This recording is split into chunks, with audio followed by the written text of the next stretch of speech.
जगन्नाथपुरी में श्री हनुमान जी महाराज के पांव में जंजीर लगी, बेड़ी लगी। वहां के पुजारी जी बड़े सरल, हमने रात को दर्शन किए, हमने पुजारी जी से पूछा एक बात बताओ, ये भगवान के पांव में बेड़ी क्यों लगी, जंजीर क्यों लगी? उन्होंने बताया श्री जगन्नाथ प्रभु जी जब पुरी में विराजमान हो गए तो पुरी में श्री जगन्नाथ जी जो विराजमान है वो अपने भैया बलदाऊ भैया और बहन सुभद्रा के साथ में विराजमान। तो भगवान श्री जगन्नाथ श्री कृष्ण ठाकुर जी कभी कभी मंदिर से बाहर निकलते थे। बाहर निकलते थे तो बगल में समुद्र है और समुद्र लगते भगवान के ससुर विष्णु भगवान की पत्नी लक्ष्मी, लक्ष्मी के पिता का नाम समुद्र। तो समुद्र देवता क्या करते थे, भगवान के दर्शन करने के लिए बार बार मंदिर में आ जाते थे। पहले जगन्नाथपुरी के मंदिर में जब समुद्र देवता आवे तो मंदिर टूट जा। 2-3 बार हो गया तो भगवान ने हनुमान जी को पहरे पर लगा दिया। एक काम करो, तुम पहरा दो, हम बोल नहीं सकते ये हमारे ससुर जी हैं, तो मैंने ठिकाने लगाए रहा। हनुमान जी मुगदर लेकर खड़े हो गए। सावधान, अब अगर मंदिर की तरफ बढ़े तो तुम्हें याद है हमारे प्रभु राम जी ने बाण मारा था, तुम्हारा बीपी हाई हो गया था। हनुमान जी मुगदर लेकर खड़े हो गए और समुद्र को डांट डपट करके बोले आज के बाद मंदिर के अंदर मत जाना। समुद्र सावधान हो गया, लेकिन एक दिन फिर से समुद्र मंदिर में घुस गया। मंदिर में घुस गया, तबाही मच गई। तो भगवान ने कहा कि हनुमान जी कहाँ हैं? पता लगा हनुमान जी तो अयोध्या में हैं। आप अयोध्या क्यों गए? हनुमान जी बोले प्रभु बुरा ना माने तो एक बात बताएं। बोले हाँ। बोले आपके यहाँ एकदम महाप्रसाद चावल खवाया जाए और हमें प्रिय है लड्डू, चावल में हमारा पेट नहीं भरता, हमें प्रिय लड्डू है, इसलिए प्रभु क्षमा करो हम यहाँ नहीं रह पाएंगे, हमें सुबह शाम ड्यूटी दी जाए ताकि हम वहाँ चले जाएं। भगवान ठाकुर जी श्री जगन्नाथ जी बोले नहीं, ऐसा नहीं होगा, आप अयोध्या नहीं जाएंगे। आप अयोध्या जाते हैं यहाँ मंदिर में समुद्र आ जाता है, आप यहीं पर खड़े रहो, हम तुम्हें एक लड्डू का थाल देते हैं, ये लड्डू कभी खत्म नहीं होंगे, जब मन हुआ करे तब पा लिया करो।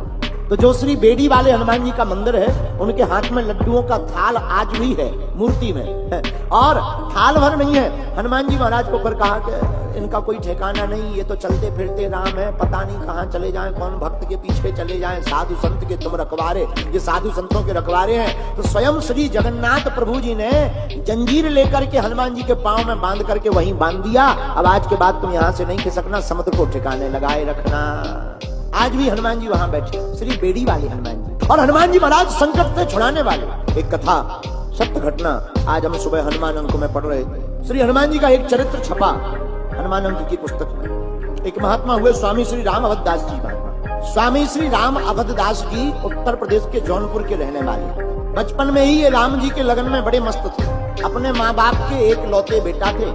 इनकी माँ बड़ी भक्तिमती थी मेरे प्रियजनों, इसलिए हम आपसे कहते हैं प्रत्येक माँ को भगवत भक्तमय होना चाहिए अपने बेटा और बेटी को संस्कार देने के लिए। जो माँ भक्तनी होती है उनके बालक और बालिका संस्कारवान होते हैं। क्यों? प्रथम गुरु माँ होती है और माँ भक्तनी होगी तो बेटा बेटी माँ के ही आदर्श पर चलेंगे, तो बड़े होकर के वो भी भगवान के भक्त ही बनेंगे। तो श्री राम अवधदास की माता जी बड़ी भक्ति मता, सीताराम नाम बचपन से ही सिखा दिया। एक बार की बात है, रात के समय पति चले गए बाहर गांव, अकेली थी, बेटा छोटा था 8 साल का, बेटा का नाम राम अवधदास। दोनों पलंग पर लेटे, गर्मियों का समय, जून की गर्मी में भयंकर ताप, तो घर के आंगन में पलंग बिछा करके लेट गए, दरवाजा खुला छोड़ दिए ताकि हवा आती रहे। और माँ अपने बालक को रात के समय पड़े पड़े हनुमान जी का चरित्र सुना रही थी। मेरे प्रिय जनों, गर्मी का महीना, खुले किवाड़, 10-15 डकैत, पुराने जमाने में डाकू बहुत होते, सत्य घटना बता रहे आपको। 10-15 डकैत डाकू हाथ में लाठी लेकर घुस गए। जहां घुस गए ये कथा सुना रही थी कि हनुमान जी ने लंका में आग लगाई। बिल्कुल सत्य बात बता रहे हैं। कथा कहती है जैसे ही डकैत चोर अंदर आए तो माता जी देख करके डर गई, कांपने लगी। तो बेटा बोला माँ क्या बात है, तुम चुप क्यों हो गई? अब बतावांगे हनुमान जी ने लंका कैसे जलाई। माँ बोली बेटा सामने देखो। तो सामने देखा 10-15 लोग डकैत चोर हाथ में लाठी लेकर के खड़े हुए हैं, मारने के लिए आतुर। तो ये बालक इतना भक्त था। बोली माँ जिस प्रकार लंका में विभीषण की रक्षा हनुमान जी ने की, तुम डरो मत, तुम चुप क्यों हो गई, तुम कथा सुनाओ, हम हनुमान जी को बुलाते हैं, हनुमान जी हमारी तुम्हारी भी रक्षा करेंगे। तो महाराज कथा का ऐसा प्रभाव पड़ा, उन चोरों ने ही इस घटना को अपने मुंह से बताया। उन बालक ने इतना कहती माँ तो बड़ी डर गई, कांपने लगी, चुप हो गई, रोने लगी।